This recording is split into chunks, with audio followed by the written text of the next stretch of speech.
great for sync, but here's the best part, Cliff. I want you to be recorded reading. So we got, the whole thing. But hold on, what do we got? John and Cliff. Hometown food. No, look below it, you big idiot. John and Cliff forever. Wow. All right.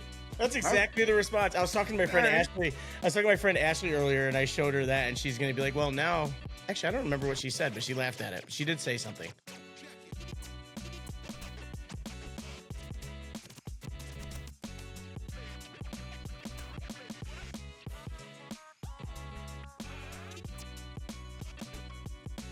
So as we kick into this welcome to All Angles Podcast. I'm John. That's Cliff. I just want you to know that today's episode will be about nothing, and we're not in great shape because it's 100,000 degrees and we're dying. Yeah, yeah. So my concern is, as I'm grabbing my phone, because I actually want to see what it is as we're starting this. And for those who haven't figured it out yet, we kind of hinted at it last week with the Father's Day stuff. We're recording these on Sunday evenings, Sunday nights, depending on time zone. John's an hour ahead of me. So it's late evening, and I am fully aware it's only June. It's only 90 degrees here, although the humidity, and that's the bigger issue, is through the roof. Yeah, that. Oh, I'm ahead of you. I'm at 90. But I think you have the same issue I have. And actually, it's funny that we can get into this right away because that's the humidity issue. When you and I will never forget this, when you and I moved to New Mexico to coach the New Mexico Rampage. No, that's not what we were called. What were Renegades. That's a period of our lives we're clearly trying to block. I've tuned that shit out, yeah. Wow. I'm like, who are the Rampage? Who are the Rampage? No, the Renegades, sorry. But I've actually told this story quite a bit. We packed up and left very early in the morning. Not as early as we thought, because we ended up having a flat tire on the trailer. And so we had to unload everything that we had already, we were leaving. We had already fully loaded the U-Haul. We had to completely unload it again, fix the tire, or have someone come out and fix the tire. And it was 3 in the morning, because we were wanting to leave super early. So I think it was, 14 hours straight through, something like that? Yeah, well, I mean, it's driving through Texas, so yeah, we had to go through Amarillo and all that. But anyways, that's part of the thing is when we finally left, it's 3-4 in the morning, whatever it is. It's like 80 something degrees because this was August or whatever it was. It might have been earlier than that. So it's early in the morning. It's already 80 something degrees and the humidity is 9 billion%, and we are pouring sweat, just dying. Poor Maverick. Sweat. Poor Maverick. Yeah, poor Maverick. Exactly. So we show up in Rio Rancho. It's 103 degrees with 0% humidity. And we're like, oh. It felt cool. Like we felt good. Yeah. It was almost 30 degrees hotter, 20 something degrees hotter. And it felt pleasant. And Florida is stealing all of the negative press for humidity. When I try and explain to people like Dallas was awful. And I know Houston's worse. I lived in Houston for 9 months. It's definitely worse, but Dallas is not far. Oh my God. Dallas was brutal. Well, I got to think where you are too, because we have massive humidity here in Springfield, Missouri, but I got to think where you are is pretty oppressive. Yeah, the humidity is bad. It's not like yesterday was pretty thick going earlier in the day. And then throughout the middle of the day, it's not so bad. But the humidity here is pretty bad, but it's not a Florida or Texas, but it's not pleasant. It's not like I'm like, oh, I can live with this. Like I hate life right now. It's just so hot. Earlier when I went to Wegmans, it was like 101 degrees in my car. But when I started my car, it read like 110. Yeah. Even my car's being dramatic. It's just my car's like, listen, whatever the temperature is, it's too much. I would like to not do anything today. And then I go to Wegmans because like summertime, like, I don't know if you're the same. Summertime, I can't eat normally. Like I eat light in the summer. Actually, summer's like a time where I should just get my life together and just lose weight. And I don't know about getting my life together or losing weight. So actually, no. Yeah, no, never mind. But I drop weight every summer because I eat so lightly, and like I'll eat not just like I'm not the guy who's gonna sit here and be like salads will fix your life. No, but I will eat just lighter foods, and I'm like just because it's hotter, like my body's working harder to do anything. Yeah. But like I go to Wegmans to get some food and stuff like that. I leave there with what did I even get for food? I got bananas, and I think I got some chicken, and I got like 7 different kinds of drinks. Yeah. Like, and I'm just like, I'm drinking a Red Bull, which I've tried to get off of them, and now I'm like, I need this because I've just been had 0 energy today. I got water below me. The fridge, I got those You ever had those poppy drinks? They're like, it's like they're saying we're bringing soda back, and it's called Poppy, P-O-P-P-I. Oh, I've heard of it. No, I haven't done it. I do want to try those though. But I do the ones we talked about the other day. I do the ones that you can't do. Which one? Oh, yeah. The sparkling ice that are sugar free. That's like a billion of them. Yeah, the poppy ones aren't bad. Like, I like the grape, and they have one now. It's called Pop Punch, and I'm not kidding you. It tastes like Hawaiian Punch, and it's actually pretty good. The rest of them you can taste, like they're definitely off. Yeah. But it's like a prebiotic soda. It's pretty good. Go ahead and cut that check to John McCreary and Cliff Cook. Hey, we're looking for partners, so let's just mention as many brands as we can right now. And with Poppy, and there's a heavy metal act. There's a heavy metal act out there. Her name is Poppy, and I don't know why I'm bringing her up, but it's the name, I guess. Yeah, the brain's not kicking today. It's funny because like I messaged Cliff last night, and Cliff was like, "What are we gonna talk about tomorrow?" And we decided last week we didn't want to do 3 hockey episodes in a row. Yeah. We still have more to talk about with hockey, and we have promised everyone this is not going to be a hockey channel, like a hockey only channel. Obviously, because of our backgrounds, it's going to be big. But look at your background. I know. There's nothing but hockey. Well, that's not true. The books, majority of the books are hockey related, but not all of them. Cliff, and there's a Arena League football right there. That's from the Dallas Desperados. So we have tens of listeners, and none of them can being optimistic with that. No. There's like 40 to 50 whole listeners every time. Okay. But it could just be me going there a bunch of times. Yeah, no, I just let it play all day. I just hope it counts. But yeah, we have listener. Yeah, listener. Listener. But yeah. Yeah. Well, we know we have one. We do. He messaged me. And you know what? It's a big listener. It's a huge listener, and I guess we can say his name, even though he can't come on our show, which is a bummer, man. But our guy Callie Larson, who's now with the Edmonton Oilers, and man, we're not going to get into hockey, but I know we kind of talked about this last week. Oh, I feel terrible for Callie, but his time's coming for sure. So, but anyways, no hockey. Even though I'm literally wearing a more hockey, less politics shirt. Hockey is our disease, and we'll never be able to escape. It's our addiction. Yeah. Ain't that the truth? But you know what, though? Like, better than most. Yeah, seriously. and we know people that have had others, but the funny thing is about hockey, and so I told Cliff I wanted to talk about like our hometowns today. Like, everybody knows I brag about my hometown a lot. Cliff is from Texas. Well, because Cliff is from Texas, and he's the worst Texan. We'll get into that. On the face of this earth. Most people will be like, Texas is the greatest country in the world. And then there's Cliff is like, no. But yeah, it's just like I don't know a time in my life without hockey, so it's going to be talked about. Like literally not a single time in my life. Even when I was away from it, I was still in it. Yeah. On some level. So it's always going to be there. And honestly, I owe so much to hockey. Yeah. Same. So it's like it'll be brought up. It's definitely an appreciation. It's a love thing. And honestly, like we could both say, some of our most formidable friendships came from hockey. Not even so much as players, but like definitely as coaches. And one guy I wish we were still in touch with is the guy who played for Coda and Miracle. And I never can remember his name, and I feel bad because he was a riot. And he used to coach Seattle. I don't know where he is now. Maybe that'll be a follow-up. But anyway. Yeah, so I told Cliff, it's like, let's talk about hometown stuff. And like, I'm super proud of my hometown. And it's one of those places, like when I was a kid, I was like, I hate it here. Like, there's nothing to do here. And then when I start talking about it, everyone's gonna be like, how could you ever say there's nothing to do there? But one thing my city is famous for is the Utica Auditorium, which was used as a model for Madison Square Garden before it was built. The odd. Also in movies, it was in Slapshot, like when the Hanson brothers got hit in the face with the keys. And I'm listening to the effing song when he yells at the ref. You hear Utica in The Simpsons and in The Office all the time, which I have no idea why. I have no idea who's got a connection to it. And the other big thing with Utica is like our food.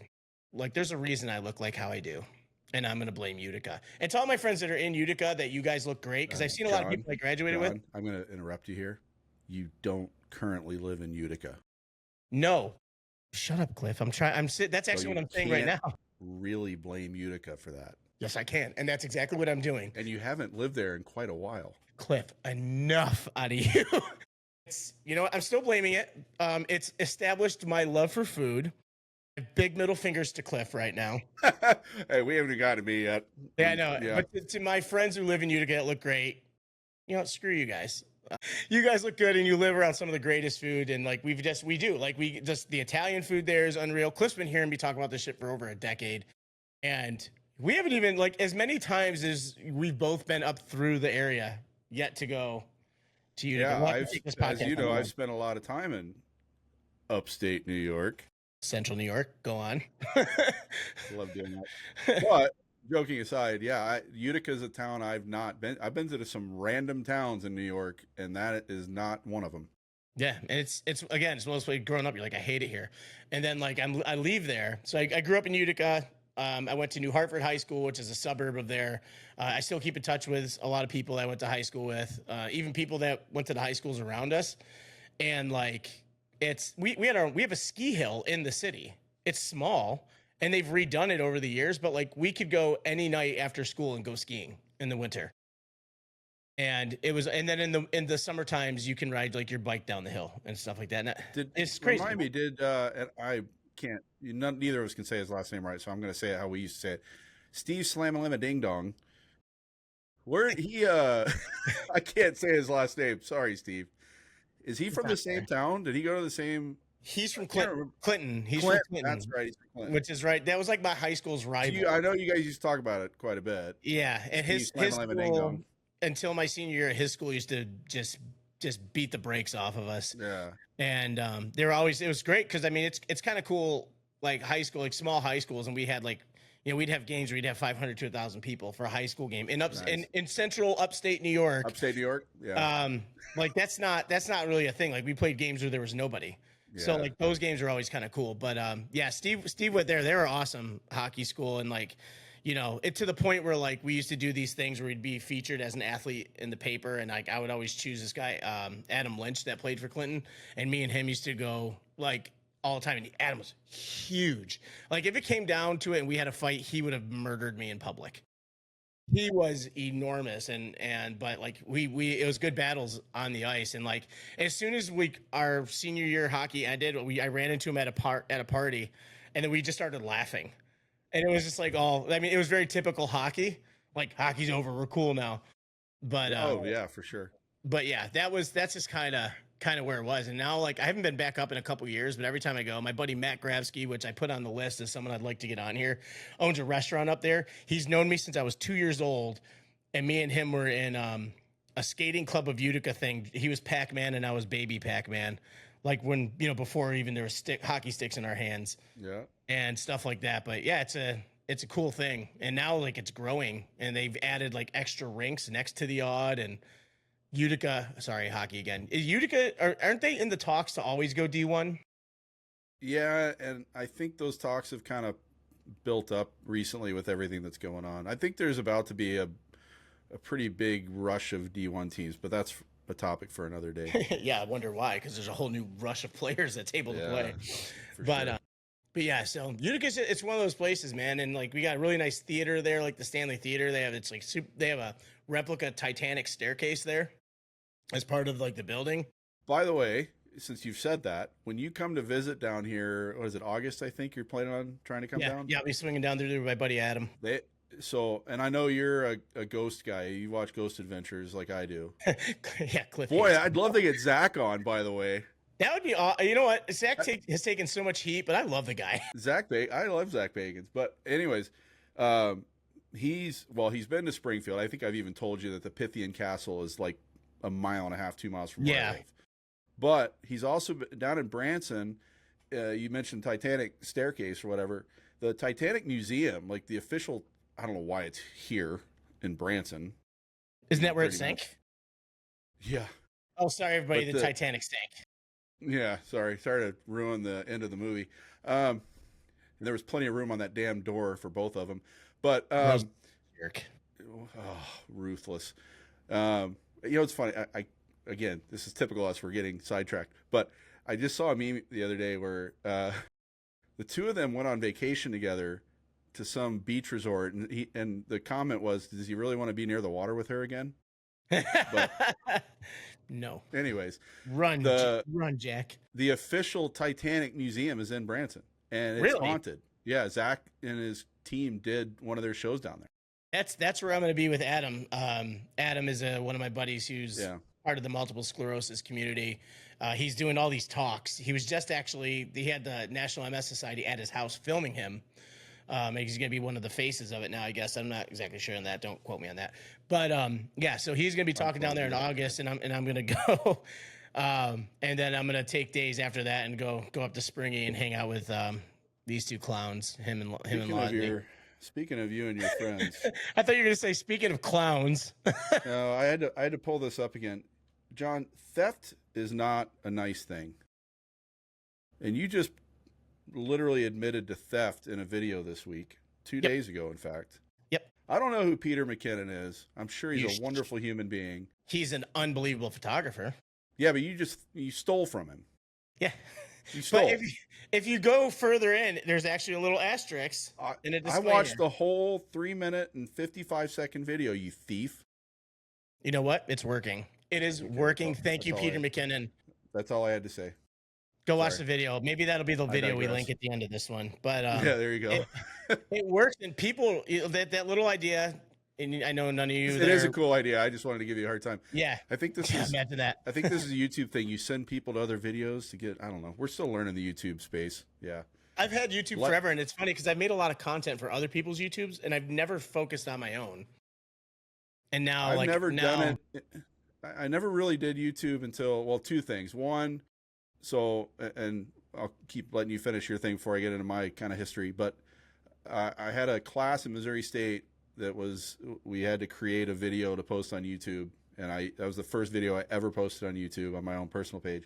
But then I started doing stuff for the Drury page, Drury Hockey. So I'm still learning it. You know, I don't know what the hell I'm doing. Follow the Drury Hockey page because you watch their games live, their home games live on there. No, they're not on our Drury Hockey page. They're on the Web Sports Radio. Web That's Sports Radio. You know, unless something changes before this coming season, they're on Web Sports Radio. Now, the coaches show that we do with Kevin Klein is on there. Yeah. Also, for the one listener, I would love for you to comment over and over again that you want Jeremy Law on the show. Be called stop the other one. The Callie. Yeah, Callie. Yes, comment that you want Jeremy Law on the show. Because apparently, I don't know this, but Jeremy buckles on the camera. Jeremy can talk buckle. To anybody. He just doesn't like it. He doesn't buckle. He's fine. He just doesn't enjoy it as much. That's even the fact that he doesn't like it, that's even better. He just doesn't. It's not his thing, and I can appreciate that. If it makes, but we're getting him on the show no matter what. So if it makes Jeremy mad, then I'm all for it because it doesn't make him mad. It makes him uncomfortable. Yeah, that's fine. All of this is good because let me tell you, when we all lived together, it was war on a daily basis. And like I even had a Facebook post come up recently. It's usually me against the two of you, which you posted this week. You jerk. When I say I don't think Cliff wants to be friends with us anymore. No, and you know damn well what that was from, even though you tried to act like it wasn't. Well, no, because it could have been a couple things. It could have been the night that we stole your gin and filled it with water. No, it was the night I had to walk home from a certain establishment in my brand new boots. I was also mad at Jeremy that night. Oh, I'm frozen again on here. I know, you keep freezing, but that's all right. Ugh. Riverside, we love you, but there are a couple tweaks. Yeah. No, it was we were at an establishment. Jeremy, a gentleman's establishment. Yeah. Which I hate. We were there with some nefarious characters. Oh, dude, it was a crew. Yeah, Cliff and we're not really those people either. It was just like where we'd go, we'd have some drinks. But Jeremy, I remember the thing that upset with me was Jeremy, first of all, forced us all to get a VIP table that he wasn't sitting at the whole time. And then Jeremy's like, John, you want to do a shot? It was him, somebody. And I'm like, yeah.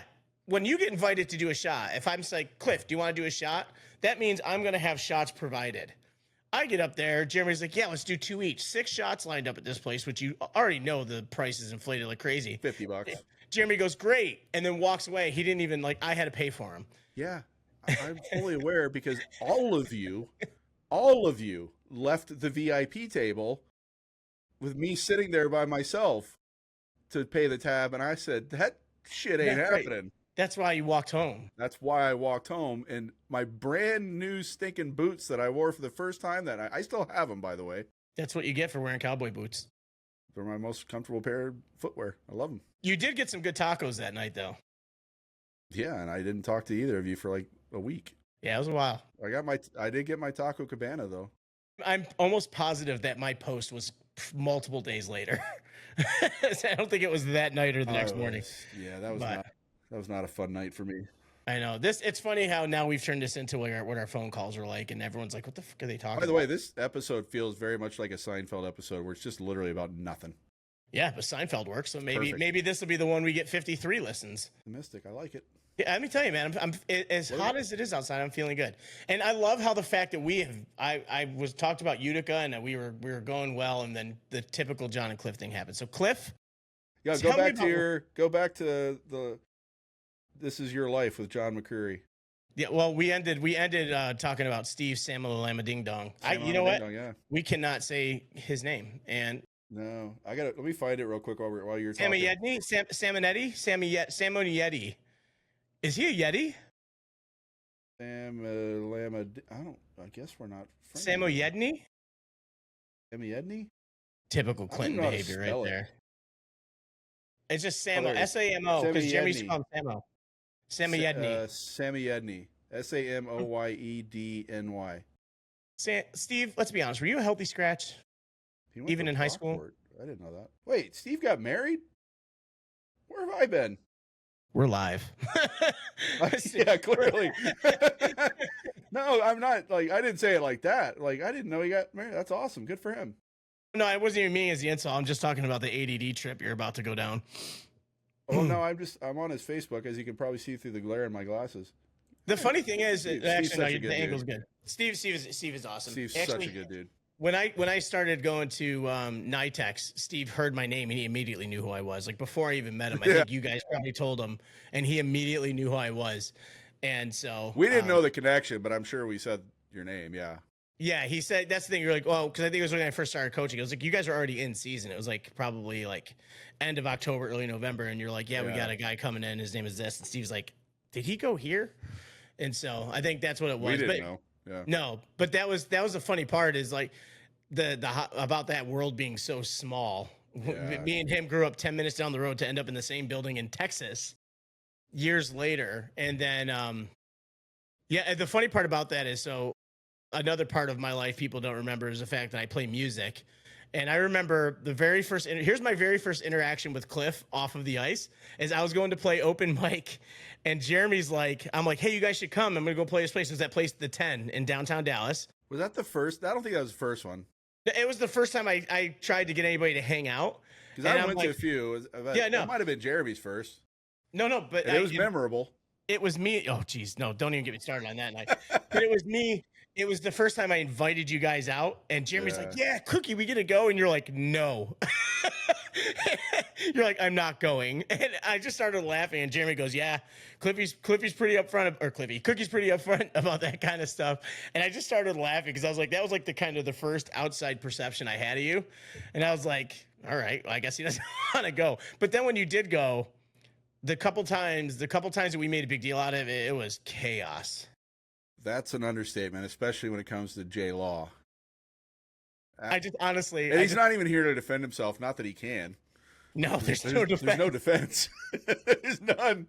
Honestly, maybe that'll be the whole thing with Jeremy. Let's just get him on and just talk about these stories. Is he dating anybody right now? No. Have we mentioned on the show yet? I know it's 2.5 episodes deep here. I don't think we have. So we used to, when we all lived together in the Plex, we used to keep a book of the dumb shit we would say, and it was 99.9% Jeremy. Again, we're totally throwing him under the bus without him here to defend himself, but he would agree to that. And every time now, even to this day, the book disappeared a long time ago. We have no idea where it is. I wish we did. Probably best that we don't, but I wish we did. We'd be canceled. I don't think it was anything like to that extreme. No. It was just dumb shit. Not. Yeah, it was just dumb. And to this day, when we're texting each other or occasionally get on a group phone call together, and someone says that, it's the same thing every time. Like, that's going in the book. And Jeremy we're certain Jeremy threw it out. Yeah, that's man.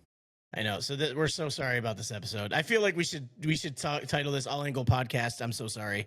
If you're if you're an establishment with a paper towel holder, I apologize in advance for Jeremy's behavior. My God, it took me a minute to figure that out. Yeah. Or the cardboard cutout he decided to fight because it was talking trash about me. Yeah. Or in I wasn't there for this, but in El Paso at you want to go Palomalo. My God. I forgot Tortuga. I do remember you jerks. I do remember you jerks pranking me so bad that I couldn't even go to Tortuga. I never went to Tortuga. I didn't either that trip. Yeah, well, sorry, heat seaters are fun. It was not fun. And a 10-hour trip to El Paso in the middle of summer. There's video evidence of some of that trip. Yeah, that Jeremy was thinking. Well, and I'm driving and admittedly trying to read the lyrics because I couldn't remember the time because my brain was mush. So I'm driving, trying to look at the lyrics while I'm driving on the highway at 70 miles an hour or whatever it is, trying to read the lyrics. You're going way faster than Drops of Jupiter. Yeah. The funny part is that was on the way home. The Drops of Jupiter is on the way home. Was it on the way home? Yeah, because it was dark. On the way there, it was daytime. I drove the whole way. And then as soon as we're like 10 minutes out, Jeremy drives and almost kills us 4 times. Yeah, he's not allowed to drive anytime we go anywhere. Yeah, no. And those of you that might be watching, so far none of you are, that are friends with John and I on Facebook or even Jeremy, you will have seen the video we're referencing because it pops up in memories, and one of us, if not all 3 of us, will repost it every year when it pops up. It's awesome. We killed it. No, we really didn't. Well, you and I killed it. No, Jeremy... I really didn't. It was awesome. I was forgetting the lyrics to words. I didn't know what was going on. I'm trying to drive. Doesn't matter. The best part is, what was I doing on my computer? It's not like we had mobile Wi-Fi. I have no idea what you were doing. Like that was the funny part. I remember. I'm like, why am I on? Like, what was I doing? Yeah. I don't know. That's the story of my life. What was I doing? So, anyways, so you're I'm from Utica, New York. I feel like this is where there should be like an intermission. My God. Let's all go to the lobby. Let's all go to the lobby. Let's all go to the lobby to get ourselves a treat. We start over? No. Yes. You're in Utica, New York. I mean, but the funny part is like the Steve connection is like kind of a point, but also kind of where it ends. The whole thing about Utica, and like going back to Utica is great, and I love it there now. And it's Utica. And you got to coach, well, sort of very near there, late in your junior coaching career. Yes and no. I left before the season started because that's what I meant, sort of. Yeah. Like I went out there. It was down in Morrisville, which is like kind of near there, so I'd been able to live home. I was actually pumped about it just to be able to be close to home. But it was one of those junior experiences. The guy now, I think he's like the VP of some NA team now. And Michael. Yeah, Beavis. He's back in College Station. He's just coaching at NA3. He scouts for NA. Yeah, he just got promoted some NA team. No, he was last year. I think he's kind of stepping back. I've actually grown to really like Michael. I like Mike. It was just it was a money Michael thing. Beavis is who we're talking about. He's a great guy. He's he actually he's coaching NA3 down in College Station, Texas now. He was before. Then he went and he was doing the NA stuff, and now he's back there. I think is he back there? Okay. I think what he's and I don't want to speak for him, but my guess is by going back there, he found a place he really enjoyed. Now it's just kind of wanting to coach and live in a place, and that's where he's going to finish his career. Well, I think he was also from that whole central New York area. I think he was from like outside of Syracuse.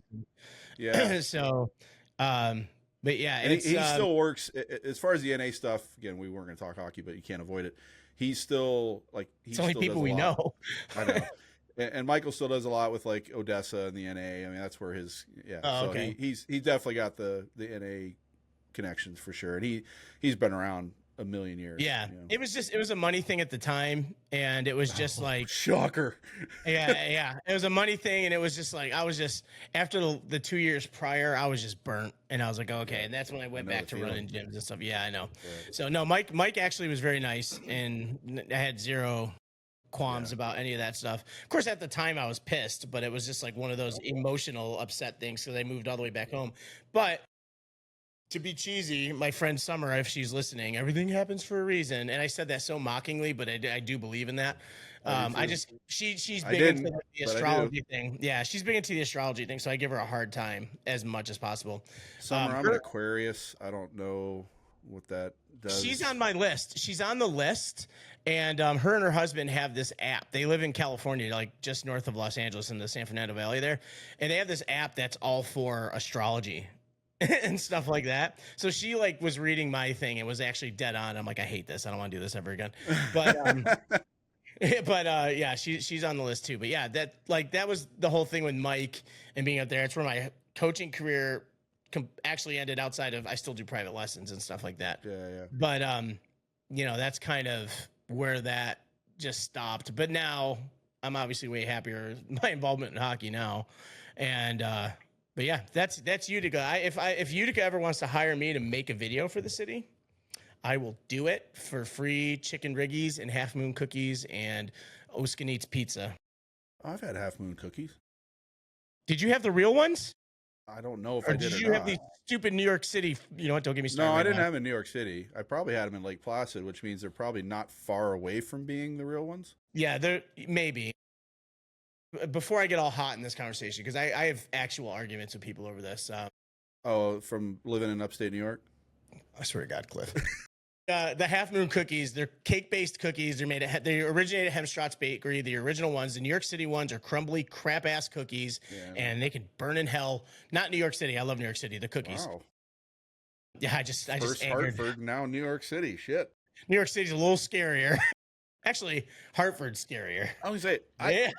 well, go on, because I actually have something I want to say about that. But yeah, those are the food we had up there, man. It was just so good. See, now we're gonna have to do for our 1 to 2 listeners. By then we'll have 3 listeners.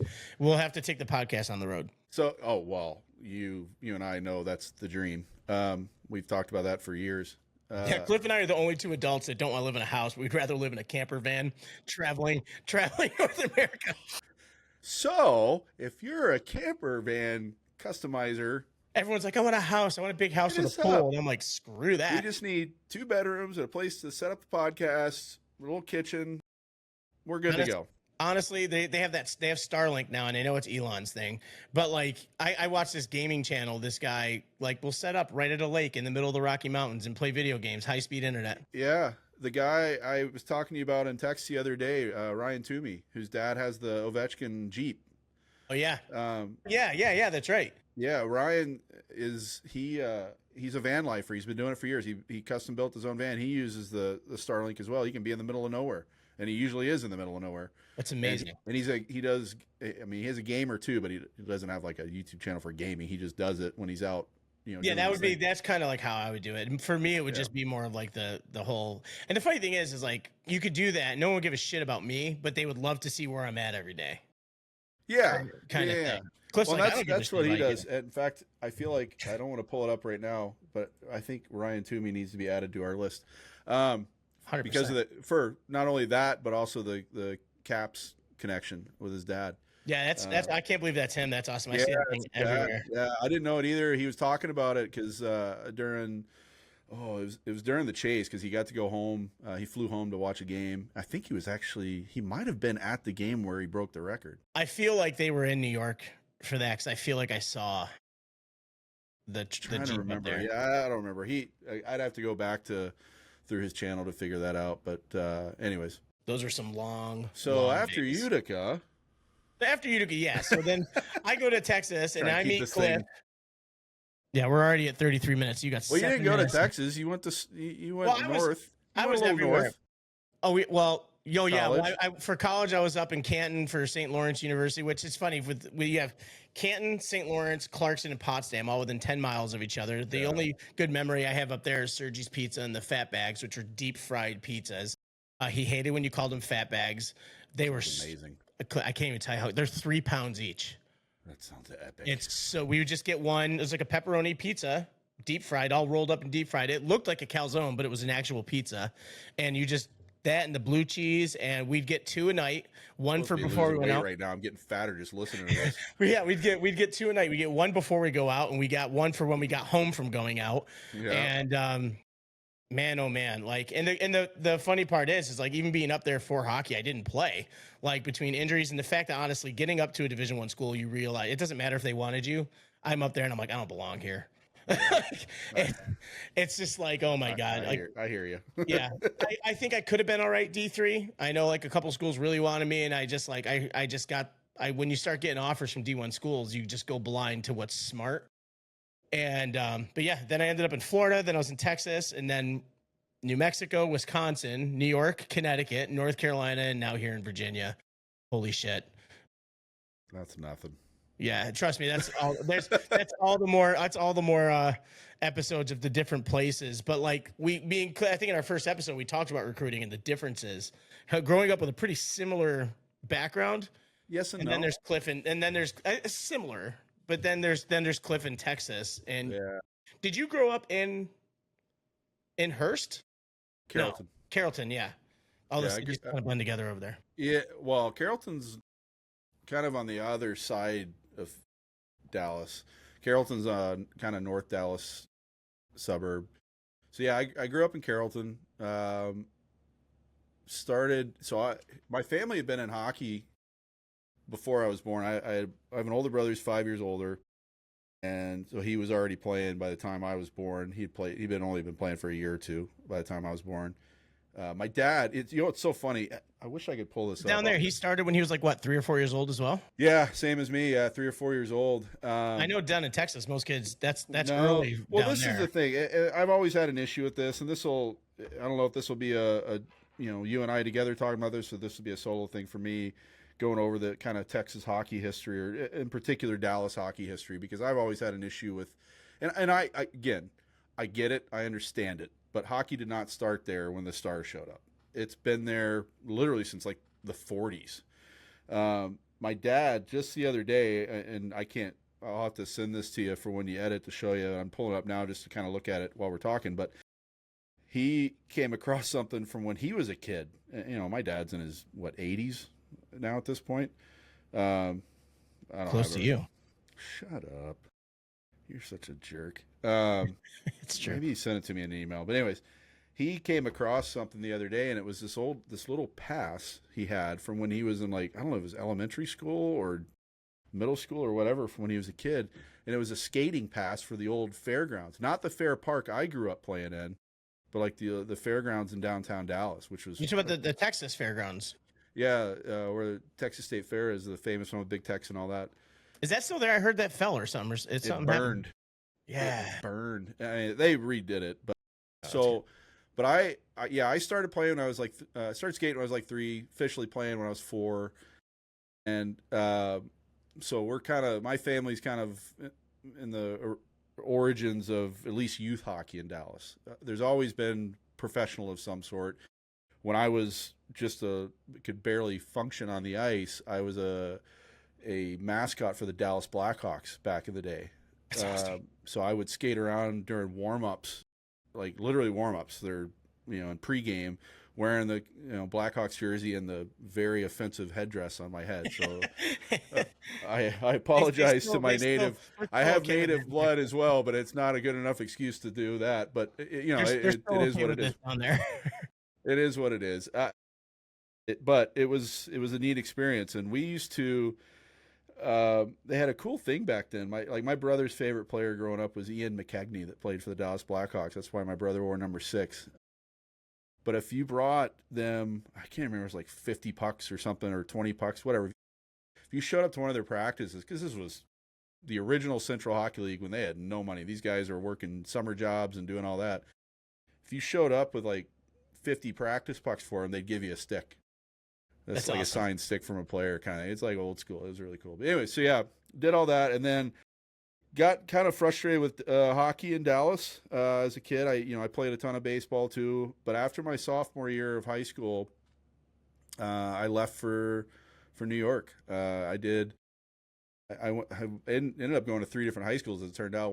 2 in the Carrollton Farmers Branch area. I went to Arl Turner for a year and a half, then went to Lexington Academy for a semester, where I met one of my best friends in the world. He's like a brother to me. You met him a couple times over the years, Brian. And he's still one of the most important people in he and his wife And but ended up going to Lake Placid, as we've talked about. Northwood, the kind of ridiculous, let's be honest, looking leather Husky. jacket behind me. Yeah, we were the Huskies, but that, as much as I like that thing, it is kind of ridiculous looking. Let's be honest. I mean, that was also in 1943 when you were there. So, I mean, I'm sure they didn't have the stitching. 1992 through 1995. Cliff's like 2 years older than me, but I'm just making it like he's my grandfather. 49, dude. I'm 49. Shut up. But yeah, I ended up at Northwood thanks again to a connection through my brother. My family got to know Gary Green. If you don't know who Gary Green is in hockey, Google him. He was a big thing back then. He brought, before the Stars were ever in Dallas, he was one of the ones that helped bring preseason games to Dallas, like Edmonton Oilers versus Philadelphia Flyers would come to Dallas at Reunion Arena and play. And I got to meet Mark Howe then, because prior to that, as I mentioned the other day, I was rooming with Travis Howe at hockey camp.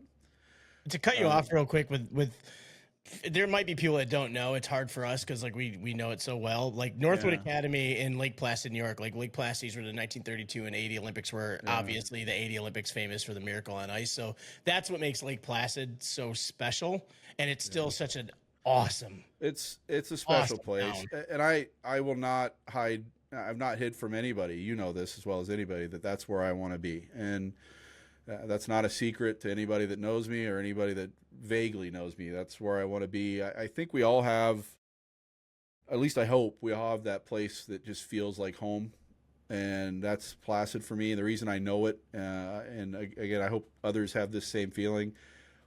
When I'm driving up, you fly into Albany, you drive up the throughway, and you go off towards Placid. When I pass, first thing you pass is the ski jumps, and then you pass the sign that says "Welcome to the Village of Lake Placid." I can literally feel my heart rate just lower. Everything just becomes calm. Everything just becomes relaxed, and that's why I know that's my place. That's where I belong. But And it's anyways, really small for like you look at Olympic towns now. You look like Vancouver and everything's all over the place. how the hell they ever pulled that off there is Like, unbelievable. because you pull in, like you said, so like when you're driving down that road, the ski jumps are right there on your left, and you're coming down the road. On the right is the airport, which also on that property is where the Olympic flame is. Yeah, there's now it's like soccer fields and stuff, all kinds of craziness. Yeah. And then you make a right, then a left, and then once you make the left, you're kind of going up and around, and you get the speed skating oval on your left, which is outdoors. Doesn't happen anymore. Where Eric Hayden, they still have ice. They have ice on it in the winter. When I was there for ECACs, they still put ice on it. Oh yeah, it's still a functioning facility. But that's where Eric Hayden won a bazillion gold medals, in the 80 Olympics, and then obviously at the top of the hill there, above, overlooking the oval, is the Olympic Center, where there's 3 sheets of ice in there. The main rink, Herb Brooks Arena, which was the 80 Olympic Arena, they hadn't renamed it when I was going to school there. It was still just the 80 Olympic Arena. And then in the back is like a practice sheet, which was called the USA rink. I don't know what they call it now. Is the 32? Is the 32 one, right? No. That's that's the other one. Separate one. That's the other one. But like in the back of the building, if you go kind of up the funky hill, is that back area. There's just kind of a practice rink, which was the USA rink. But then the 32 rink, which was my actually personal favorite rink in that place. I mean, obviously the 80 rink's got the aura and you want to be in there, but as far as just purely getting on the ice and the ice itself, the 32 rink to me was the way to go. But anyway, so yeah, I was at Northwood for 3 years. I ended up doing 2 junior years there. It wasn't a grades thing. My grades weren't the best, let's be honest, but I wasn't failing out to where I had to redo another year. Cliff and I will never sit here and talk about, listen, we excelled in school. No. Even when we were coaching, we told players, like, listen, we get it, but especially in high school. In college, when I went back to, and I'll get to that, when I get to my college stuff, but because I went to a lot of colleges too. But I wasn't the best student. I wasn't a dummy. I just was bored. I was very bored with school. I had amazing teachers. They were great, and they're still friends. But the curriculum itself was just not. It just wasn't coming through here. Did you find that later in life you actually learned more than you realized? Like well, it's the old saying. Well, here's what's funny. It's funny you say that, because one of the guys on we keep talking about this list. By the way, just FYI, the list is the people that we want to get as guests. Anytime so you don't have to listen to us only the whole time. Yeah. one of the most important people on my list that I'll either do as a solo or we'll do together. And I need to send you. I think I've made you watch the movie. I'll have you send it to you again, so you can. Is Eric Saperston, and one of the lines in Eric's movie, The Journey, is it's funny. I used to think my dad was an idiot, but the older I got, the smarter he got. And it's kind of that concept where the older I get, the more I realize that I'm actually kind of a smart guy. I'm not a complete idiot, even though it looks like it on here. Insert. Were comments. you waiting for me to? Yeah, no. Yeah, like, insert comments now. But and that showed up later in life. I'll get to that. But so Northwood was the most incredible experience for me, which is ironic because my first year at Northwood, I got hurt and I wasn't playing hockey for the first time in my life. Basically, I had a knee injury my first year there, first semester. And it was the first time someone told me you can't play hockey, and I did not handle it well. And just, part of what I think you and I want to do with what we're doing here is full honesty and openness. So I never have a problem telling this story. I went home at Christmas break, my first semester at Northwood. I remember sitting in my mom and stepdad's bedroom bawling because I did not want to go back. It was miserable. I didn't know what to do. It was the first time I couldn't do the one thing I wanted to do in life. School was there. It was fine. I could have done school anywhere. You lost the reason you were there. I lost the reason I was there. I couldn't play. I was miserable. And I was bawling. I did not want to go back. And they said, basically what it came down to was finish the year. If you still feel the same way, fine. And by the time, 2.5 years later, I had graduated and left, they had to drag me away from there. And as you know, and I've already mentioned here, that's where I want to be. I didn't want to leave. I went from first semester bawling, not wanting to go back, to now it's the one place on this planet I want to be. So it changed my life in a lot of ways. Went from there now we get into the funny stuff, to Iowa State University. And I think I said when I was doing your intro, when I said and Cliff went to Iowa State. But my thoughts on that, and I did a podcast a few years ago when I was still at Missouri State, and I brought this up, and it will also kind of relate to my quote-unquote professional career. I spent many, many years after Iowa State blaming Dr. Al Murdoch for my lot in life, basically. Blaming Al Murdoch's a legend in the ACHA. He's literally the name on the trophy they hand out for the champion at Division I. Really? He's the coach. Yeah. I didn't know that. Yeah. The Murdoch Cup. I spent literally decades blaming him for my lot in life for not making the varsity team. And let me clarify. I should have been on that varsity team, 100%. There's no question. His senior captains fought for me to be on that team. I definitely belonged on that team. Wait, varsity, so back then they didn't call it Division I, Division III, all that stuff. It was varsity JV. Oh, even though it was it still club or was it like? Oh yeah, ACHA, but they didn't have. Well, at least at Iowa State, I didn't know how the rest of the country worked. At Iowa State, they call it varsity and JV. Okay. And so I was, and I wasn't on the varsity team, even though that's absolutely where I belonged. I was a top 6 forward talent, should have been on that. But I was an immature jackass and handled it poorly. And that's hindsight telling me that. At the time, I thought, this guy's just a prick. And granted, there's been other alums that I've seen online that didn't have the best experience with him either. The school is great. And actually, the school was great. Even though it's in the middle of nothing, Ames, Iowa. School's great. That time, though, like the whole coaching mentality and how they were with players. Yeah. But I handled it poorly in hindsight, clearly. So I left after literally a semester and a half. I left Iowa State. I went there. I was there for the fall semester. I left not even halfway through the spring semester. I had a 0.00 GPA because once I wasn't playing hockey, I didn't see the point. I didn't go to class, which again was just an immaturity on my part. It was stupid. It's a lesson I, use for my players to this day. Basically, so that was 96. basically less than a year later, I signed my first professional contract with the Oklahoma City Blazers. And I wanted to reach out to Murdoch right away and say, hey, thanks, bud. Now I'm getting paid to do this. But the thing was, for one, I never, in 3 seasons of professional hockey, I mentioned this in the first episode, I never played a regular season game. You can look on Hockey DB all you want. You're not going to find me. You and I had a team owner years ago that thought I lied on my resume about it. Because he goes, you're not on Hockey DB. I go, yeah, no, they don't put, exhibition and preseason games on there. Yeah, no. I played a lot of those, but I never played a regular season game for a variety of reasons. But the primary reason is I wasn't good enough. You talked about being at SLU, and it's a different animal. I just wasn't good enough. After 3 years of grinding it out and then having some injury issues, I said, screw it. I was back home in Texas, and that's, I'd already kind of had the coaching bug. In 97, as I mentioned in the first episode again, I coached my first high school hockey team.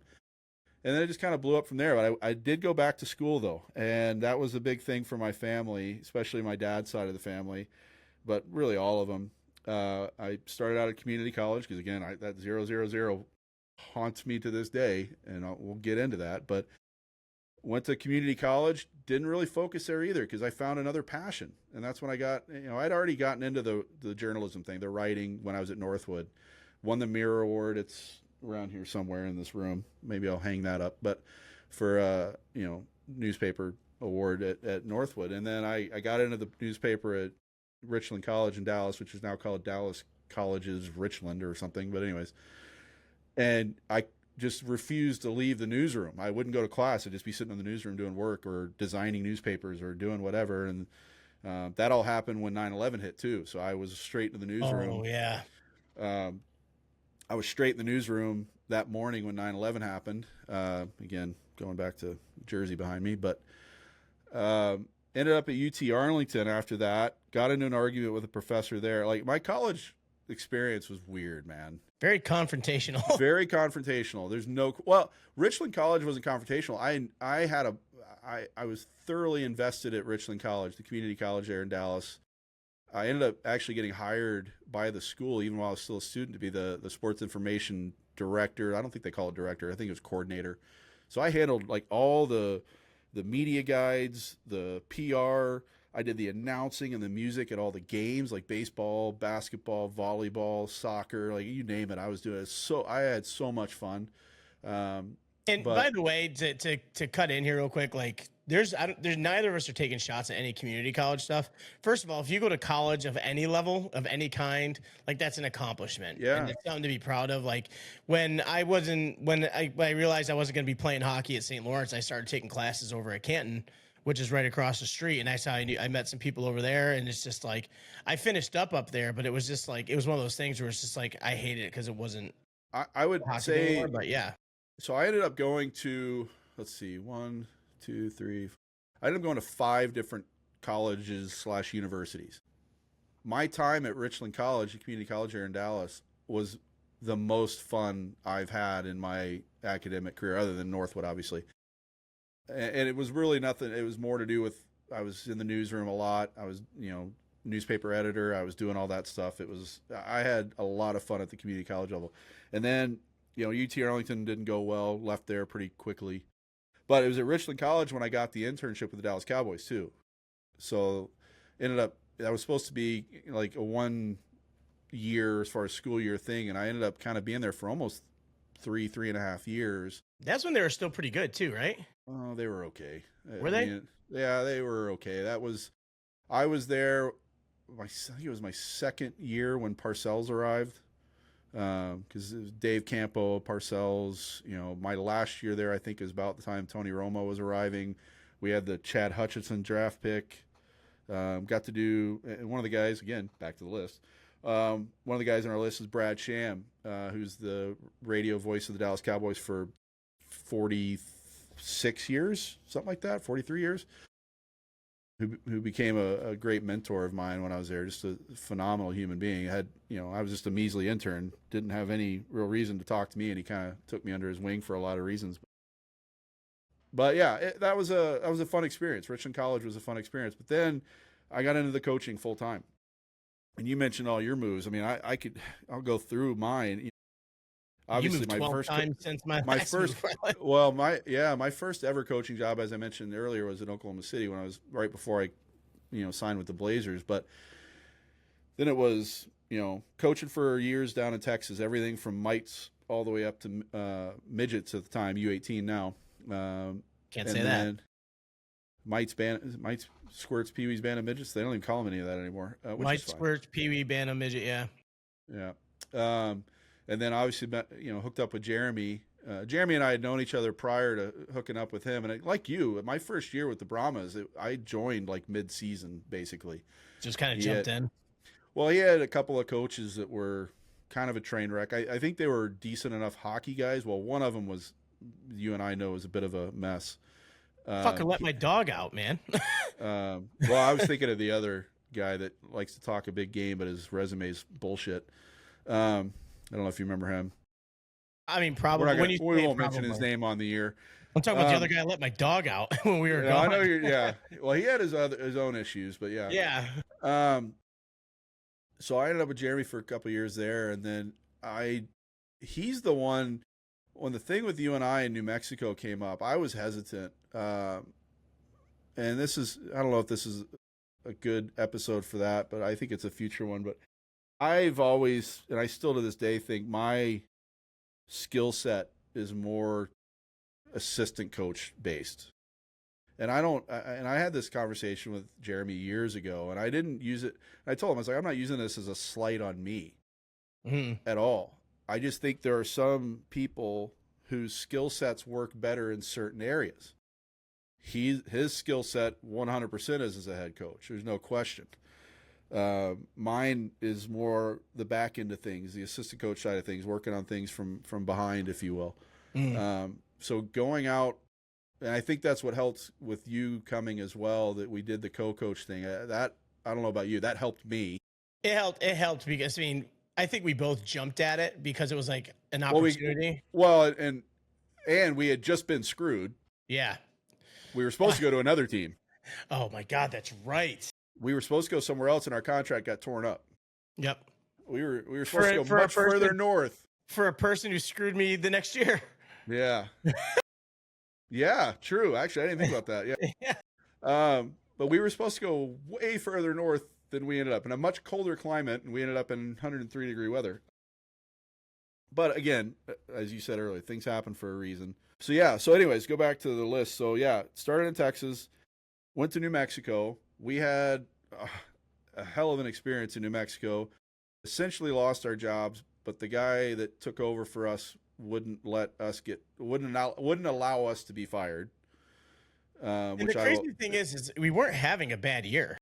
Well, here's what I tell people all the time, and I don't know if you remember this. I remember it clear as day.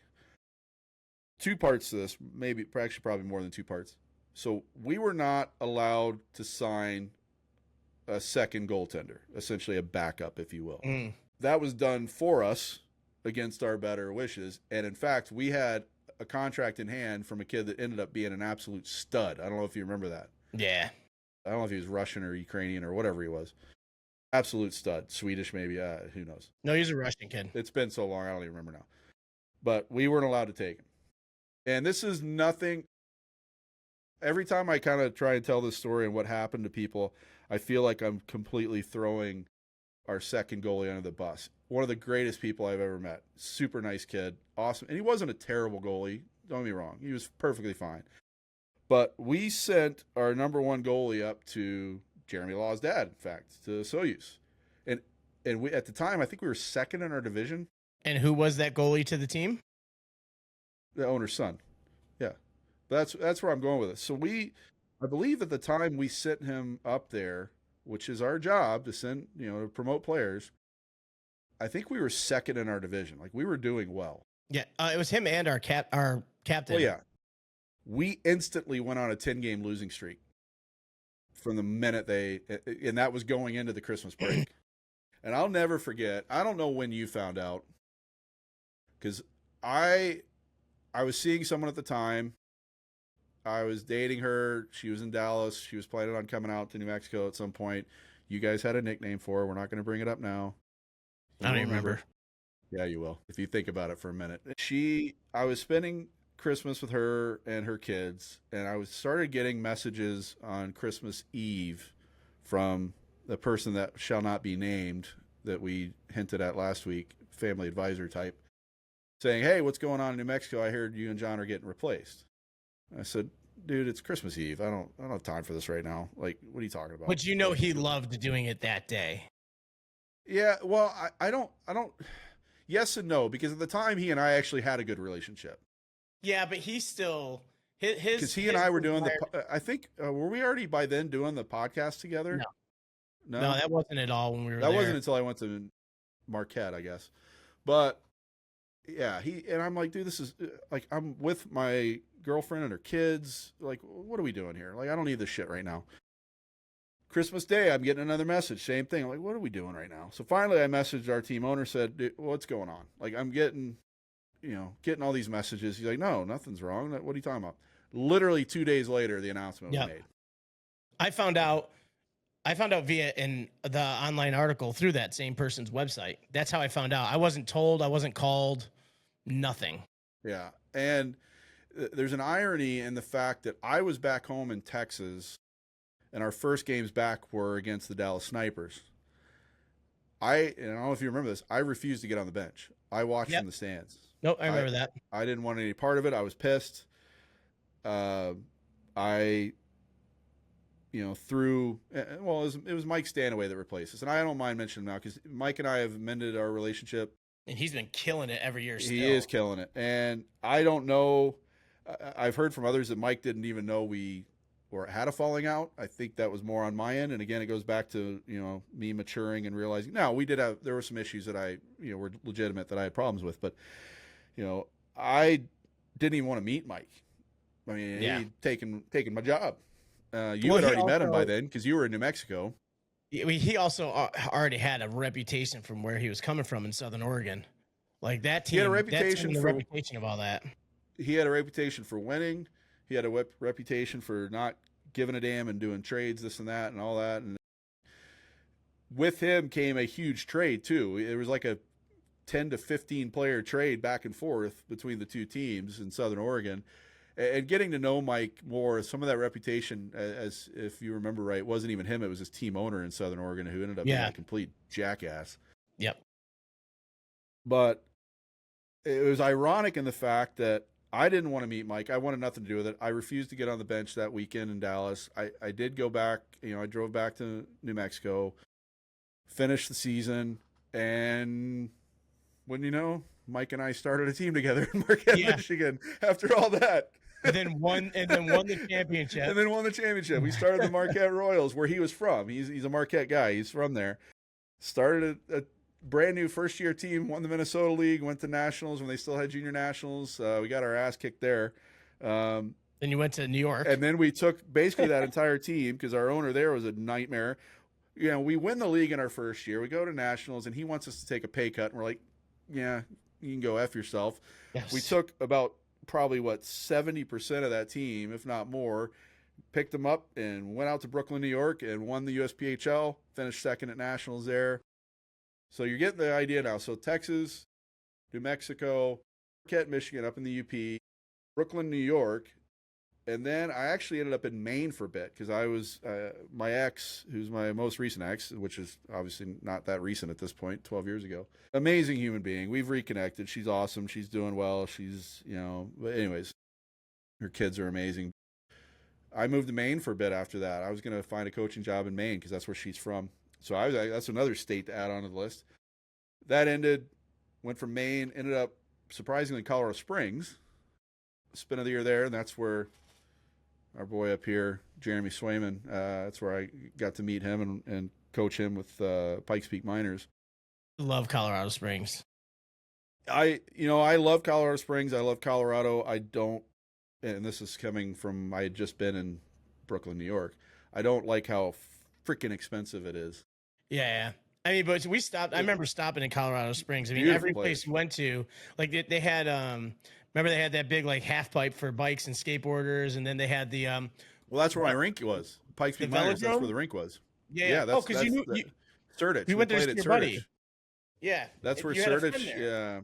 yeah. So the rink right there where the half pipe is and all that, that was our rink for Pikes Peak. Yeah. And it was beautiful. The apartment I had there, I overlooked Pikes Peak, and every day Sweet. there were jets flying around from Air Force Academy and all that stuff. And yeah, it was special. There's no question. But that kind of, it's weird. Everywhere I go, there's a history of something weird happening, and that whole thing kind of fell apart. The youth program that actually ran it was the Tigers, Colorado Springs Tigers. They decided they didn't want it to be the minors anymore, even though technically speaking, the Pikes Peak Miners were the oldest. I think someone told me they were the oldest officially AAA program in the country, called by the same name that whole time. Wow. And they decided they wanted to be the Tigers. They let go the entire coaching staff, which was insanity. Like the guy coaching the U16 team, Luke Fulgham, he was a DU legend, won 2 national championships at Denver. Like he was a legend in the area. Greg Vanover, the coach of U18 teams, he was a close friend of mine. I knew him from Dallas. He had coached in Dallas. They both were like, all right, fine. Fulgham went to where did he go? Colorado Rampage and tore it up there. He's not coaching anymore, I don't think. And then Fulgham went up to Rough Riders and tore it up there. I don't. Yeah. So it's just like, and the Tigers haven't done a damn thing since. But Colorado, yeah, it was crazy. Colorado Springs, and then back to Texas for a couple of years. Double A and Triple A hockey. Dallas Blackhawks. That jersey might make an appearance at some point up here. And then Missoula, Montana for a couple of years, and that was a special, special place. Even though it's NA3, not my favorite level of hockey. The division was fun. The town's spectacular. What an area. Oh my God, you just can't beat it. And some of the most amazing people I've ever met. And I'm still close friends with a lot of them, and I'm grateful for that. I can't wait to go visit, hopefully sooner rather than later. I just don't know when that's going to happen. It's one of the, I've been fortunate. I think you would agree on your side too. Through all the trial, and kind of end it this way, I'll finish my college career here in Springfield, but through all the trials and tribulations and all the BS, there's not been a place I've coached. And this will surprise some people because they know I'm not a city guy. I coached in Brooklyn, but I lived in Lido Beach. Nowhere have I been disappointed. The only disappointment has been in the organization generally, whether it's the team owner or something like that. The people in every town I've been to have been spectacular. The towns themselves have been spectacular. I mean, Rio Rancho, I think you and I talked about it before. It was a surprise to both of us. Absolutely loved it. Loved it. I knew I'd like Marquette. I didn't know I'd like coaching in Brooklyn. I ended up liking it. I couldn't live there again.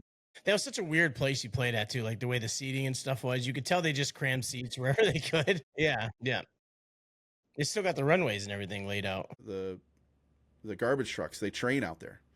Really? Yeah, it's actually pretty neat. And it's a cool drive when you're driving in and you're basically going down one of the runways to get to the arena, because all they've done is converted all the old hangars. One of the hangars there is a museum, but the other side is like where we played. There were 2 sheets of ice. There was a huge basketball facility. There was a huge gym for gymnastics and stuff. I mean, it was a massive complex. But it was like a Chelsea Piers. It was basically 4 hangars put together. They had converted, and then outside of that, there was a football field. That was a place. That was a place where a lot of bombers from World War II took off from too, right? Yeah. It's a very historic. Like kind of where you guys like with the name. Yeah. Well, yeah. Aviators. Yeah. And they actually had a pro team there for a bit too. That's right. Yeah. And they were the Aviators as well. The FPHL, right? Yeah. I think it was the FPHL. But every place I was very fortunate. I think at times, and anybody that's known me long enough knows I could be a moody, grumpy guy and sound bitter. I'm not bitter about the places I've been. I'm bitter about some of the people I've had to work with and for. But I'm eternally grateful for everything. And as you said earlier, the friendships that come from this, I mean, between you and Jeremy, my hockey friendships speak for themselves. And then my non-hockey friendships are equally as important as anything. Jeremy and I have now coached 3 teams together.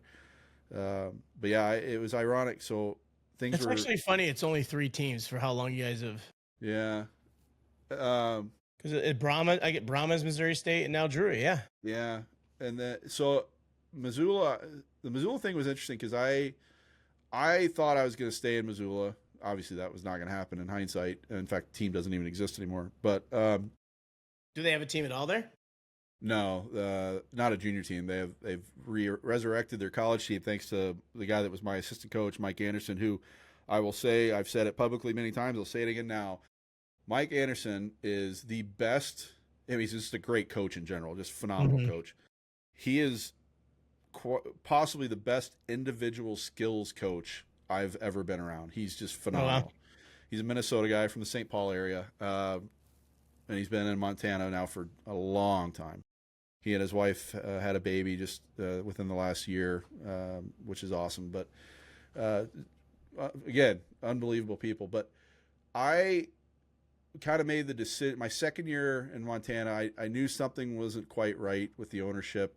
I kind of made an early decision, intentionally early, that I probably wasn't going to be able to stay. And in hindsight, it was the right move. Because I also remember you talking about how you were planning on staying, and I didn't want to go. I loved it Yeah. there, but there was already some rumblings that things weren't quite right, and I had been in that position too many times before, and I didn't want to put myself in a spot where I was gonna get screwed over, which I ended up getting screwed over anyways. But honestly, that's like the good thing with those small towns is like the people. You're talking about how the people, they always care and they're good people. yeah, amazing. They will not keep it a secret. They won't No. let you be blindsided. Yeah, no, they didn't. I an incredible support system around me, and including, and as it turned out, people that I didn't think were support system that were taking the other side eventually went, wait a minute, no, he Yeah. was right, and kind of switched on that. But so it was about October of that year. I mean, we still had a lot of hockey to play, and it was a fun year. I reached out to Jeremy, said, hey,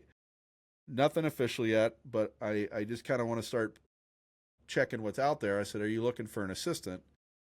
And he goes, you know what's funny? Like this, again, things happen for a Because reason. this is when he was coaching the Express. No, he was with Missouri State. He had already left the Express. He had been at Was he Missouri already State. Yeah, he had already been at Missouri State for 3 years at that point. Oh, okay. That was his third year. Is that right? Yeah, that was his third year. Because he ended up being there for 6 years. So yeah, that was his third year when I reached out to him. And he's like, well, it's funny, your timing's pretty good. My assistant coach is actually leaving after this year. I was like, oh. And I didn't even ask what it paid. I was going to kind of figure out things later. I said, well, I think I want to come down because I also want to finally, achieve the goal of mine. And I have to emphasize that, but also my family's of finishing my degree once and for all. So I, came down, enrolled in school. I actually didn't get accepted at Missouri State. So speaking of community college, I had to start at Ozark Technical Community College, or whatever they're calling it these days. They just changed the name recently.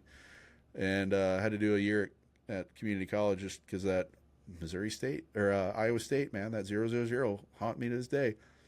I should have graduated. Honestly, I would have graduated. Well, this is where I was going. I mentioned kind of wrapping this up here. I would have graduated with honors at Missouri State because I finished every single semester from Ozark to Missouri State. Every semester I was on the dean's list with a 4.0. And kids, if you're listening, I hope not. I did two full years at Missouri State. I think that's right. A semester or two, I can't remember exactly off the top of my head, at OTC. So all of that with a 4.0 dean's list, and because of what I'd done previous, I finished without graduating with honors. That's crazy. And that time gap. Yeah. Wow. It still was there.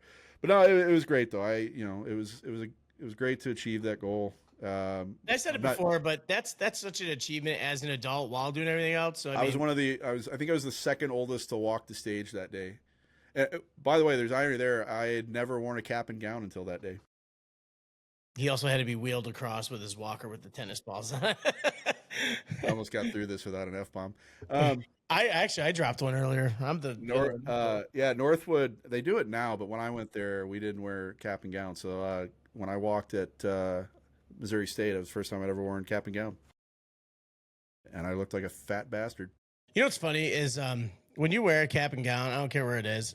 It's such a bad look. You just look so stupid. Like, I don't know why we still do that. It's a terrible look. I don't know. I still have mine. I don't know why. I got to get rid of it. It's You know who stupid. doesn't do it? That has it right. West Point, United States Air Force Academy, Obviously. and the Naval Academy. Obviously. They toss their hats just like everybody else, but those caps and gowns. Speaking of fun graduations, did you see Steve Carell's from Northwestern this year? No. You got to go look it up. If you're watching, go look it up. It's epic. Oh, God, I almost made it through without hitting my mic today too. I'm on fire, man. I sort of had an F-bomb and then I hit my mic, so I've got the streak still going. The one thing I haven't done, which I guess I'm about to do because to keep that streak alive, is mention Mick Kern from Sirius NHL Radio. Done that every episode so far too. He's gonna think you have a crush on him. Hey, he's awesome.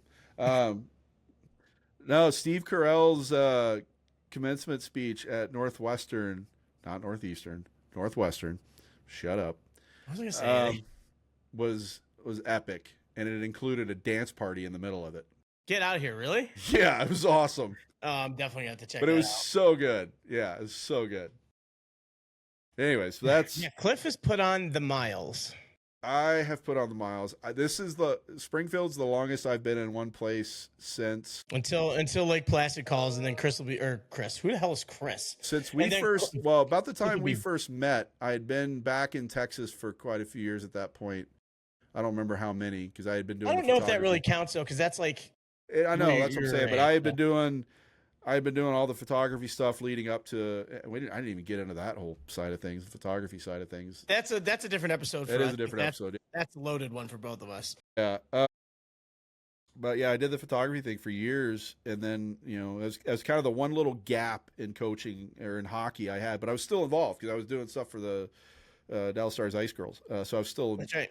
somewhat involved. But yeah, I'm entering my 6th year in Springfield. That's the I longest. can't believe you've been there that long. I can't either because I'm not used to being in one place for that long. Didn't I say something to you recently? I'm like, yeah, you're going to like what your 3rd year there. Yeah, no, it'll be 6 years. I did 3 at Missouri State, and I'm about to enter year 3 at Drury, because it was the 1 year in New Mexico, 1 year in Michigan, 1 year in New York, not even a year like a few months in Maine, doesn't even count. 1 year in Colorado Springs, 2 years in Dallas, back in Dallas, 2 years in Montana, and now entering year 6. That's right, the Dallas Blackhawks. Yeah, first it was HC Dallas, the AA team I Yeah. coached, and then the Blackhawks. Yeah, That's great. Yeah, that's a lot. It's definitely. I'm too old for this shit, man. Yeah, thank you, Lethal Weapon. Yeah, too you know old what's for this crazy? shit, I saw a funny meme. Is like Danny Glover was only 40 years old when he said that line. dude. I think I posted that. That's probably what you was saw. it? Is that what I saw? The Yeah. one that keeps popping up is like it's like the cast of All in the Family and all that shit. They're like younger than I am right now. Like the Golden Girls were in their 40s, right? No, they were older than that. But I know what you're saying. But no, they. Yeah, I Now posted- here we are. Oh, fudge. And fun. Fudge. It sounds like the kid in Christmas Story. By the way, I did post, by the way, the Steve Carell thing on my Facebook if you want to go find it. I'll have to check it out. I'm trying to find something too. By the way, quick side note, hockey related. Well, actually, 2 things. One hockey, one not. The non-hockey one first, because I know you and I are both excited about this. Our guy Kevin Kline, his documentary "Delivering Hope" is finally coming out on streaming services soon. Really? Yeah, it's gonna be on Amazon, YouTube, Apple TV, Tubi, whatever this other thing is. I think the plan is for sure before September, which is Childhood Cancer Month. Which is we'll post a link for his trailer for that. And Dude, a quick it's so good. side note to the side note. This again, how small the world is. I'm living here in Virginia in Winchester. They used to do this film festival. I went there with a friend and watched this this documentary film about a guy who raised all this money for children's cancer, and then he ran. What is that road called? He ran to one of the most northern points. Oh, he did the Here, keep In talking. I'll pull it Alaska. up. Yeah, he ran this road in Alaska and documented the whole thing. It was amazing. I got to meet him afterwards, and it's funny. He just showed his documentary, and while everyone's asking about that, the first thing he did, he's like, "Oh yeah, you're around here. What do you do?" And I told him like how I'm one of the photographers for the Capitals, and he thought that was the coolest thing ever, and just kept talking about that. And I'm like, I want to talk about your documentary, but like he's selfless, and He just wanted is. to talk about that. And then a couple years after that, I guess no, it was actually maybe about a year after that, I see this freaking guy posting a picture. I'm going to point both ways because I don't know where it's going to be in the final cut. Yeah, that's all I right. see him post a picture with him, and I'm like, and I messaged Kevin Klein at first. I'm like, how do you know Cookie? And he told me the whole connection with Drury and stuff. I was like, that is wild. So That's yeah, a wild so thing. just the quick synopsis, because this might be the most, for me, the most important thing I talk about today is this documentary is special. He and his wife Trish, two of the most amazing human beings I've ever met in my life for so many reasons. They did a screening of the show for our team last year. So I've now seen it. Our players seen it. Not a dry eye in the house. It's It's special. been done for because I saw the full thing 2 years ago when I saw it. Yeah, it's been done for a while, and actually he did a Q&A after, and I brought up, I asked a question in the Q&A after the screening, which was, when's it going to be available to everybody? I want everyone to see this. It's won, I mean, God, countless awards. I mean, so many awards. They ran into an issue with, and again, this is kind of off topic a little bit, but they didn't realize at the time that all these different streaming services have different versions, different formats. Yeah, so they had to go back and kind of not re-edit but reformat everything for the various different streaming services. It will not be on Netflix yet. They do plan on that at some point, but so the idea was for his 50th birthday, he was going to run the northernmost 300 miles of Alaska's Dalton Highway. That's it. The Dalton Highway, if you've watched like Ice Road Truckers and all that, that's the Dalton Highway. It's one of the most dangerous roads in North America. And he's running this thing. He did it in the middle of winter. He didn't do it in the middle of summer. He did it in the middle of winter. Well, that's actually part of the thing they're talking about, like doing winter because it's harder to show. And he's carrying in the backpack has the names of all the kids. Cancer patients. And I got a picture. I'll post it. I got a picture of me holding the bag that I took with him at the thing, and it's just like it's such a great documentary. I told him after, and my friend Kim. By the way, shout out to Kim. I kind of digress a little bit here. I texted you the other day that I was at the Springfield Cardinals game 2 nights ago. It was Margaritaville night. They were wearing pretty cool jerseys. I left after the 6th inning because I was beat. I was exhausted. You and I talked about it. The heat got to me. And my working in the warehouse during the day, I just couldn't do it. As much as a baseball fan as you and I are, I would have stayed. Well, it turns out they had a 4-pitcher no-hitter that I missed. Crazy. Yeah. But shout out to Kim's an amazing human being. But Kim and I was talking to her, talking to some other people too. It's what? How long is the movie? It's probably close to a couple hours. I don't know. Yeah. I was already tearing up like 5 minutes into it. Like it's actually it's pretty long, but it went by like really fast. Yeah, it does. It's special. There he is. And that's the bag. There's Kleiner. So Kevin, the connection on our end, well, Kevin's wife is actually a Drury alum. I don't know if I told you that. I don't know if you knew that. I had no idea why he was out there. Well, Trish is a Drury alum. Kevin is our. So I had posted a couple of years ago on our Drury. When Jeremy and I first took the job, and we are way over our normal time, but I don't care. When we first took the Drury job, I had posted, the different volunteers we needed for game nights, and that's again one of those hockey things at the lower levels. And we joke about it now. Trish is like, yeah, just some random person messaged you, huh? I go, yeah. Some random woman said, yeah, my husband's retired from the radio business. He was a DJ. In my head, I'm thinking retired, like dude's in like his 80s or something. Like, okay, great, sure, why not? And then he called me. I didn't realize it was him calling me at the time. I didn't recognize the number. And he left a voicemail. And as soon as I started listening to the voicemail, I happened to be by Jeremy. I put it on speaker. I said, we found the guy. This is our guy. We found him. This is our guy. And it was Kevin. And at the time, we didn't know how amazing of human beings they were. I just knew he had a great voice for doing radio and PA and stuff. And come to know. In fact, I'm meeting with them. Jeremy and I are meeting with them in the next couple of days about some stuff. They're just their foundation, Snowdrop Foundation. Look it up. They do amazing work. They give scholarships to childhood cancer patients to go to college.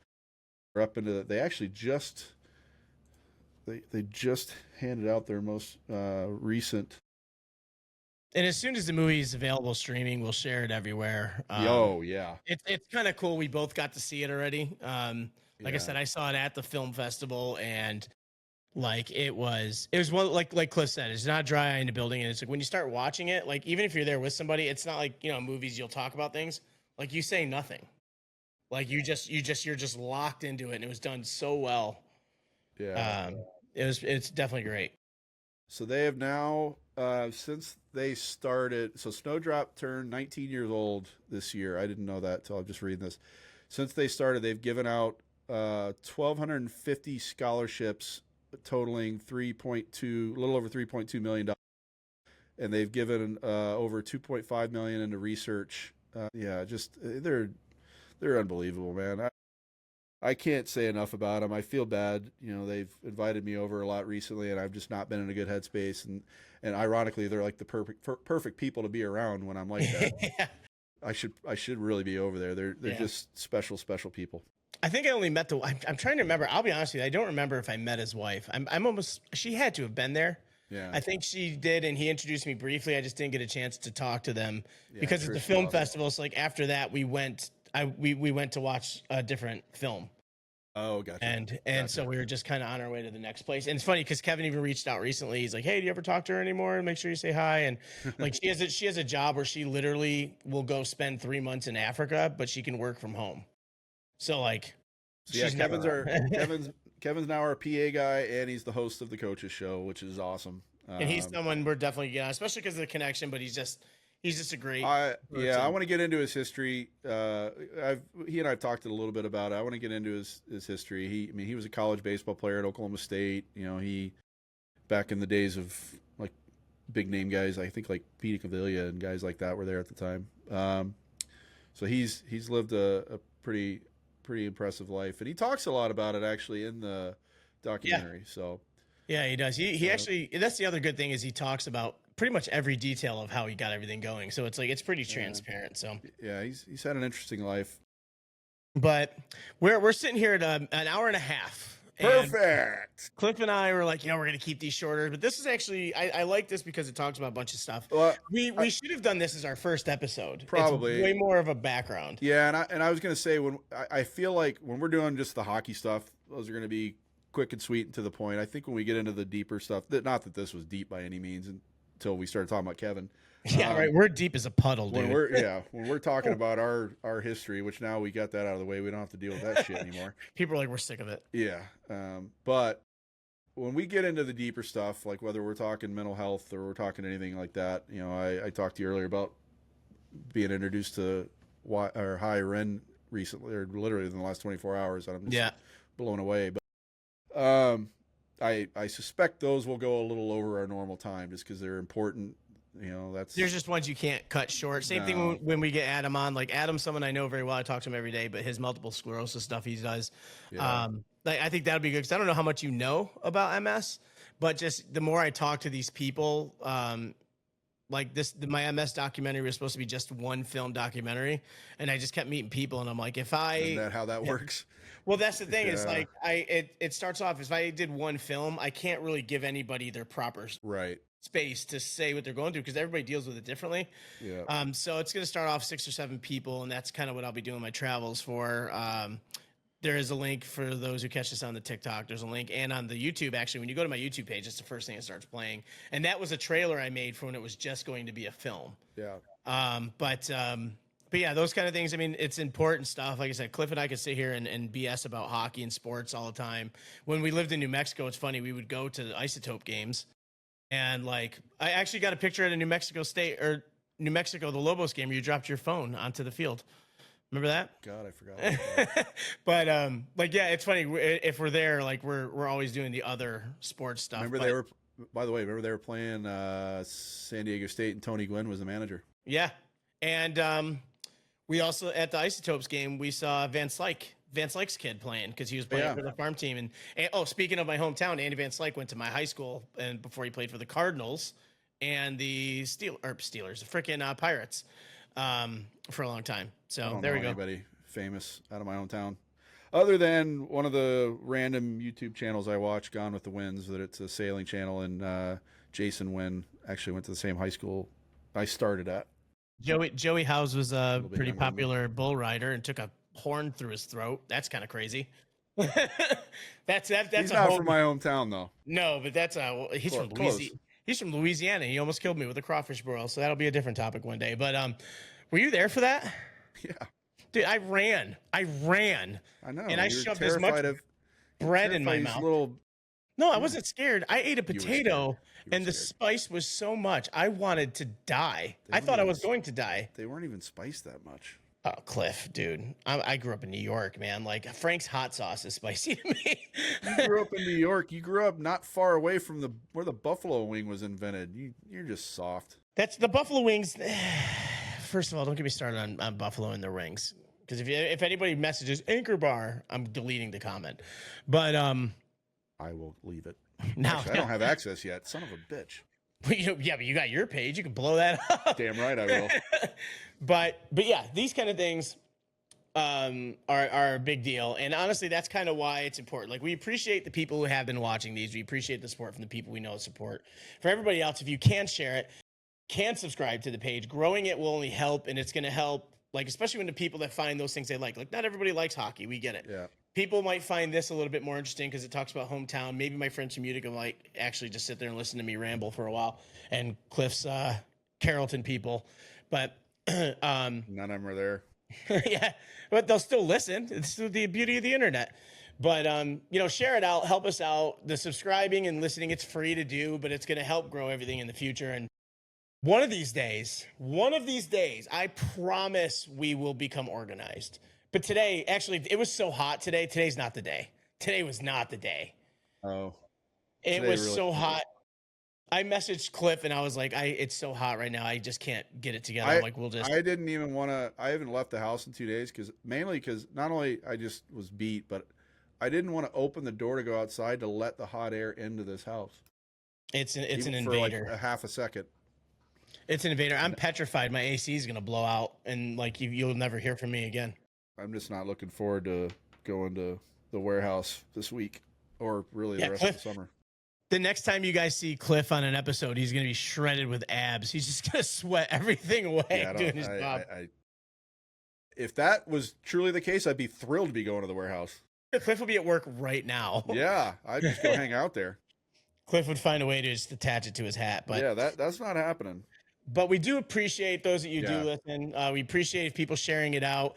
We know it's not so structured yet, so it can be kind of difficult to find it, but we are trying to keep it. And there's going to be more. It's not just going to be a Tuesday release. We're going to have some other ones going on. And like Cliff said, we're going to do some solo ones as well for some people. And it's not even a matter of we don't think the other person would like it. It's just that Yeah.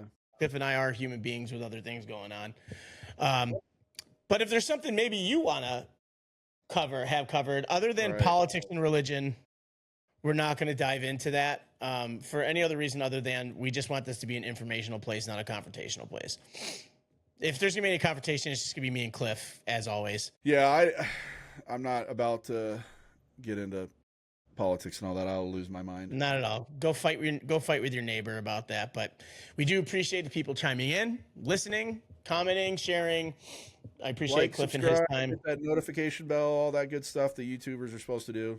We're still learning. We would be much better on the radio where we just have to do a sign off and then we have a producer hit the end button. Well, especially with these faces, definitely be better. Yeah, like I told you, my mom said I had the perfect face for radio. Face for radio. I had my radio show in college, and everyone's like, "Yeah, you got a great voice." I'm like, "Is no one gonna tell me I'm handsome?" I heard. Yeah, actually, Kleiners told me the same thing. But no, we're excited. This has been fun. 3 episodes in, we're having a blast. I think after After episode 2, I think John and I both kind of texted each other. I think, yeah, this is happening. This is gonna be fun. Yeah, it's you know, and that's the thing is like I think I said when I started telling everybody, everyone's like, oh, you're doing it too. The quick stats on that, I think I might have said it in the first episode. I think there's something like 5 million podcasts that are out there right now.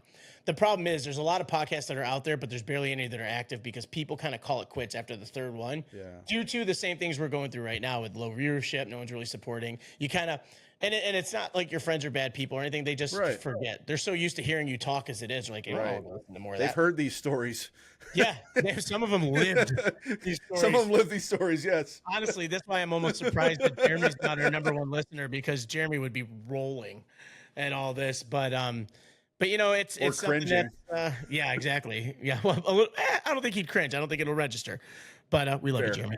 We pick on poor Jeremy every time. But yeah, and you know what? When it comes to the summer, I'll be taking my stuff with me, so we'll be doing some in-person ones. We'll eventually get this to the point where we'll start doing some live stream ones. I think we're unorganized when we're actually editing this thing. Holy shit. We'll sit like this for an hour. But I've been watching a lot of other podcasts. Let me tell you, man, we're actually not doing so bad. No, we're good.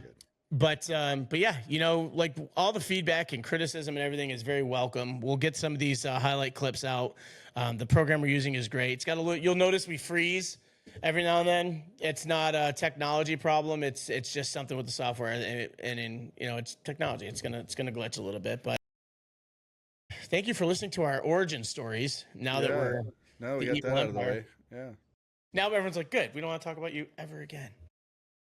But yeah, until next time, it might be another hockey one next time, because there's a real important hockey episode we're sitting on, and we're waiting to make sure we can get the other people in it, which is why we didn't do it. Yeah, and I'm still working on gathering some more information. So yeah, it's one of those ones. It's concerning to us because let me tell you, growing up, it wasn't a problem. It's probably well, I don't say probably. I'm sure it is going to be a multi-episode topic.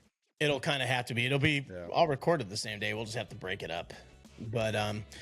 But until next time, this is All Angles Podcast. I almost forgot what it's called. Yeah, just hit. I wish we had a producer. Just hit the X, man.